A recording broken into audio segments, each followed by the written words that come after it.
നല്ല മൈദമാവില് മഞ്ഞപ്പൊടി കുറുക്കിയ കളറ്, പൂരി വീർപ്പിച്ച പോലുള്ള കവിള്, ചുണ്ടുണ്ടല്ലോ ജിലേബി പോലെ ഇരിക്കും. ഈ അരക്കെട്ടിനെന്നാ പൂവമ്പഴത്തിന്റെ പോലെ ഇരിക്കും. ഒരു അയൽവക്കാന്നേ ഇത്രയൊക്കെ പോരണ്ടേ ശുഭേട്ടാ? അത് പോരെന്നാ. ഒരു അന്യ സംസ്ഥാന കുടുംബത്തിനെ നിങ്ങൾക്ക് അയൽവാസിയായിട്ട് കിട്ടിയെന്ന് ഞാൻ അറിഞ്ഞു. ഇത് ഇത്ര വലിയ ലോട്ടറി ആയിരിക്കും ഞാൻ അറിഞ്ഞില്ല. പുണ്യം ചെയ്തവരാ നിങ്ങള്. ഓ എന്റെ അമ്മോ. നിങ്ങൾ അവരെ കണ്ടിട്ടുണ്ടോ? ഇല്ല. നിങ്ങൾ അവരുടെ ഭർത്താവിനെ കണ്ടിട്ടുണ്ടോ? ആ ഭാഗ്യവനെ കാണാൻ പറ്റിയിട്ടില്ല. എന്റെ ശിവേട്ട ഒരു വക നടക്കത്തില്ല. സത്യം. ആ പിന്നല്ലാതെ അയാളെ കൊണ്ടൊരു നടപടി വന്ന കേസല്ല. അങ്ങനെ പറയുന്ന കാര്യമില്ല. ഒരു വലിയ ആന നയിക്കുന്ന കൊച്ചു പാപ്പ. ആന്റപ്പാ ആ ഉദാഹരണം ഇവിടെ ചേരില്ല. ആന ശാന്തമായിട്ട് നടക്കുമ്പോഴല്ലേ പാപ്പാൻ കൂടെ ഉണ്ടാവുള്ളൂ. മതം പൊട്ടി ആന അടുത്ത് പാപ്പാൻ പറഞ്ഞിട്ടുണ്ട്. അതുകൊണ്ടേ ഞങ്ങൾ ഇവിടെ ഒരു മതപ്പാടിന്റെ കാര്യം സംസാരിച്ചോണ്ടിരിക്കുന്നത്. നിന്റെ ഉദാഹരണം വേണ്ട. അത് ശരിയാ. ആശാന്റെ പുതിയ ആഹാരം തന്നെ. എടാ വന്നിട്ട് ഇപ്പൊ ഇത്രയും ദിവസമായില്ലേ, എന്തെങ്കിലും കണ്ടായിരുന്നാ? പിന്നെ കഴിഞ്ഞ ദിവസം ഞങ്ങളെ ഇത്രേ അടുത്താ കടന്ന്. പിന്നെ ഒന്ന് പോടാ അവിടുന്ന്. അതേനെ, അതിനിടയിൽ ചെറിയൊരു ഭിത്തി. എന്തോ അല്ല ഞങ്ങള് വീടിന്റെ ചുമ്മാ തന്തേനെ കൊണ്ട് തുമ്മിക്കരുതാ. അല്ല, നമ്മൾ ഇത്രയും മർമ്മപ്രധാന ഒരു കാര്യം ചർച്ച ചെയ്യുമ്പോൾ ഇയാളിത് അവിടെ നോക്കിക്കുവാ. ശരിയാണല്ലോ. അവൻ ഇവിടെങ്ങും അല്ല, പുതിയ ലൈൻ വീണിരിക്കല്ലേ നമ്മുടെ ട്യൂഷൻ ടീച്ചർ. അവളൊരു ചെറുക്കന്റെ കയ്യിൽ ഫോട്ടോ ഒക്കെ കൊടുത്തു വിട്ടു. എന്നതായാലും ഫോട്ടോ കൈ കിട്ടി. പിന്നെ ഇവൻ ഫുൾ ടൈം ട്യൂഷൻ ക്ലാസ്സിലാ.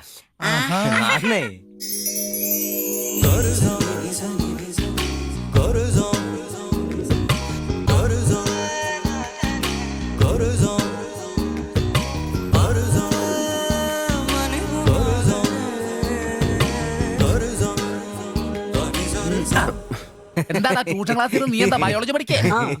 ഞാനിങ്ങനെ ഓരോന്ന് ഓർത്ത് ഓർക്കണം. അവളെ പറ്റിയല്ല, അവളുടെ ബാപ്പാനെ പറ്റി. അയാൾ ഒന്ന് പറഞ്ഞ് രണ്ടാമത്തെ കത്തിയെടുക്കേണ്ട ടീമാന്ന് ഞാൻ അറിഞ്ഞത്. വെറുതെ അയാളുടെ കൈക്ക് പണി ഉണ്ടാക്കല്ലേട്ടാ. ഇവന്റെ ട്യൂഷൻ ടീച്ചർ അതിനുമ്പ് ആളെത്തിയല്ല. എടാ സിബിച്ച ദേടാ അവള് പറ്റടാ.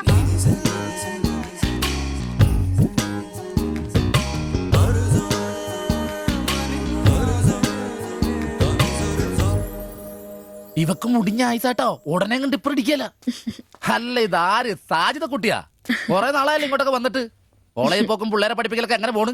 നന്നായി പോകുന്നു. ഇത് ഉമ്മച്ചിയുടെ പാവാടിയാ. കുറച്ചിറക്കം കുറയ്ക്കണം. അതിൽ അടയാളപ്പെടുത്തിയിട്ടുണ്ട്. പിന്നെ അതിലല്ലേ ഷിബുച്ചേട്ടൻ ഇവിടെ ഉള്ളത്. എപ്പോ കിട്ടും? നാളെ വന്നോ? ശരി.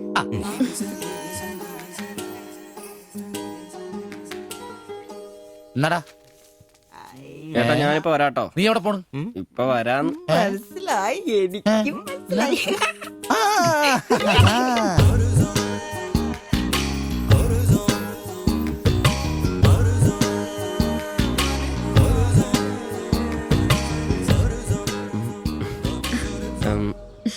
ഫോട്ടോ കിട്ടി. അത് പിന്നെ ഫ്രണ്ട്സിനെ കാണിക്കാൻ ബുദ്ധിമുട്ടാണെങ്കിൽ വേണ്ട കേട്ടോ. സാരമില്ല. എന്ത് ബുദ്ധിമുട്ട്? പക്ഷെ ഫോട്ടോ വേണ്ടിയിരുന്നില്ല. ഈ മുഖം എന്റെ മനസ്സിൽ പതിഞ്ഞതാ. ഞാൻ വേറൊന്നും ഉദ്ദേശിച്ചില്ല. ഒരു പടം വരച്ച് കിട്ടണോന്നേ ഉണ്ടായിരുന്നുള്ളൂ. ഫോട്ടോ വേറെ ആരെയും കാണിക്കരുത്. വരച്ചിട്ട് വേഗം തരണേ. ആരെയും കാണിക്കില്ല. എനിക്ക് ഞാൻ പൊക്കോട്ടെ? എന്താ ഇത്ര ധൃതി? ആരെങ്കിലും ശ്രദ്ധിക്കും. ഇത് പൊതുവഴിയല്ലേ, രണ്ടുപേരും സംസാരിച്ചു കിടന്നാ എന്താ കുഴപ്പം? ഉപ്പാക്ക കുഴപ്പം. അറിഞ്ഞാ കൊന്നുകളയും. ഞാൻ അന്നൊരു പടം വരച്ചെന്നില്ലേ, അത് കണ്ടപ്പോ തന്നെ ദേഷ്യപ്പെട്ടെ. പിന്നെ മോശം പടം വരച്ചെന്നാ ദേഷ്യം വരില്ലേ? അത് മോശം പടാ. പിന്നെ പെൺകുട്ടികൾ നടക്കുമ്പോ പിന്നീന്നുള്ള പടം വരക്കുന്നത് നല്ലതാ. ഞാനെപ്പോഴും കണ്ടിരുന്നത് പിന്നീന്നാ, അതുകൊണ്ടാ അങ്ങനെ ഒരു പടം വരച്ചത്. സോറി. സാരമില്ല. ആ പടം എനിക്കിഷ്ടപ്പെട്ടില്ലെങ്കിലും എന്റെ കൂട്ടുകാരികൾക്കൊക്കെ ഇഷ്ടപ്പെട്ടു. ഞാൻ അങ്ങനെ നടക്കുന്നെന്ന് അവരൊക്കെ പറയുന്നേ. എന്നാ ഞാൻ പോട്ടെ.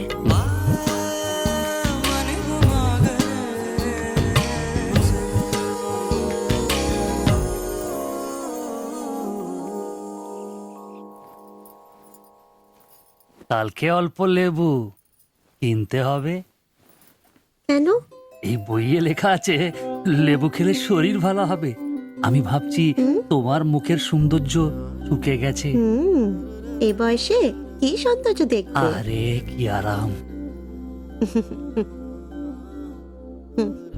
এদিক ওইদিক একটু একটু চুল পেকে গেছে। আমার তো এক দুটো পেকেছে, তোমার তো সব পেকে গেছে। তুমি কি এখন 20 বছরের মেয়ে? আজ তো তুমি খুব রোমান্টিক হয়ে গেছো। কেন, আমি কি রোমান্টিক নেই? কোনো কোনো সময়তেই রোমান্টিক নই। ছাড়ো, থাকো তুমি। এখন বেঙ্গলে থাকলে রানীর মতো থাকতে, এখানে নিয়ে এসে কষ্ট দিচ্ছি। অত চিন্তা করো না তো,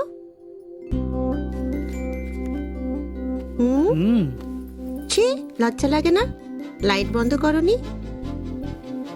আর তোমার এখনো লজ্জার গুণ যায়নি? যায়নি, যাও। ছাড়ো, কি করছো? কি ছাড়ো। হচ্ছে কি? ছাড়ো। কাল তোমাকে কত সুন্দর লাগে তুমি নিজেই জানো না তুমি কত সুন্দর। সবসময় আমি বলতে চাই ചോദിച്ചിട്ട് വന്നാലോ? বলতে পারি না।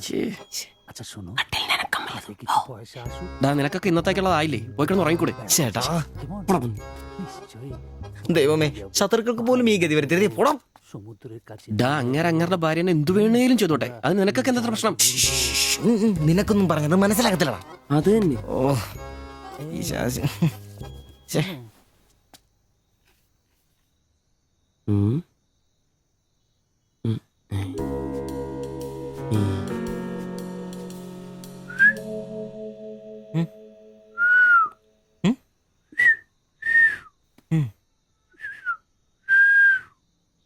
ആ.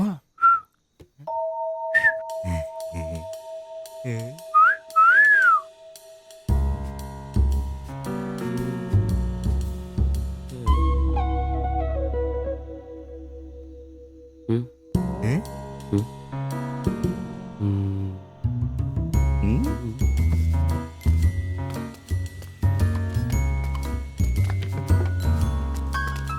ഉം. ടാ. ഇങ്ങതോ. ഉണ്ടല്ലേ പ്ലീസ്. ഐ.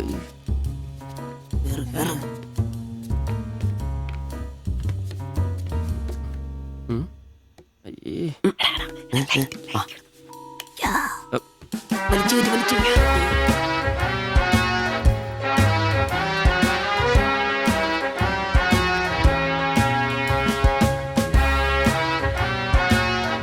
লাইট বন্ধ করো।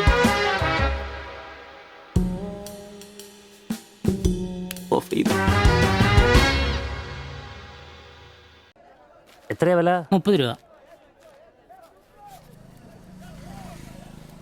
ശരി.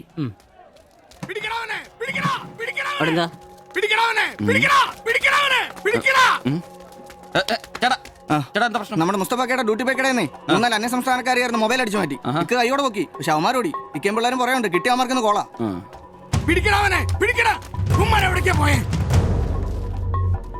അത് എന്ത് വില? ഏത് ഇതോ?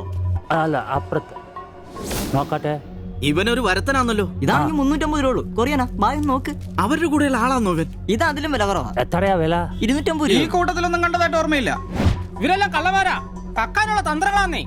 വിടണ്ട, അവർക്ക് രണ്ടിനും കൊടുക്കണം. ശല്യങ്ങളെ എല്ലാരും പഠിക്കട്ടെ. ഇത് വില കൂടുതലാ, വേണ്ട. എടുക്കു ബായ്, വില അഡ്ജസ്റ്റ് ചെയ്യാന്നേ. വേണ്ട വേണ്ട. എന്തായാലും നോക്ക് നോക്ക്. നീയല്ലേ എന്റെ കടയിൽ നിന്ന് മൊബൈൽ എടുത്തേ? അല്ല നിന്റെ കൂട്ടുകാരന്മാർ എടുത്തില്ലേ? എനിക്കറിയില്ല. നിന്റെ കൂട്ടുകാരല്ലേ എടുത്തേ?